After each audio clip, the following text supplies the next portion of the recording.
subscribe to our channel and press the bell icon to never miss a video from News Catch Up. Hello, National Headlines. India's tally rose to 31,332 on Wednesday morning. Of these, 22,629 cases are active, while 7,695 people have recovered.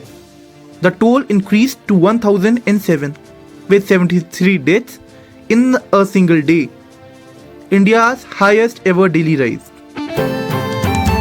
The Health Ministry on Tuesday said plasma therapy for the coronavirus was still in an experimental stage and there was no evidence for its use as a treatment. COVID-19 has infected 31.15 lakh and caused 2.17 lakh deaths across 185 countries or regions, according to the Johns Hopkins tracker. The United States has recorded more than 1 million cases, the third country to cross the mark, and over 58,355 people have died, more than the Vietnam War toll. The Health Minister Dr. Harshvardhan has said that India will be able to produce RT-PCR and antibody test kits by May end. Former Democratic presidential candidate Hillary Clinton endorsed Joe Biden's White House bid.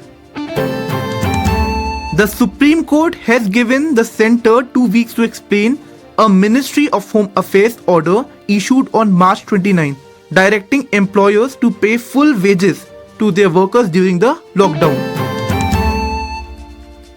With monsoon around the corner, the National Disaster Response Force is preparing to face the twin challenge of coronavirus and floods in different parts of the country. The India Meteorological Department has forecast a normal monsoon, which is expected to hit Kerala on June 1. The lockdown in the wake of coronavirus outbreak may have dramatically reduced air pollution across the country, but it hasn't significantly reduced pollution in the Ganga, according to a report by Central Pollution Control Board.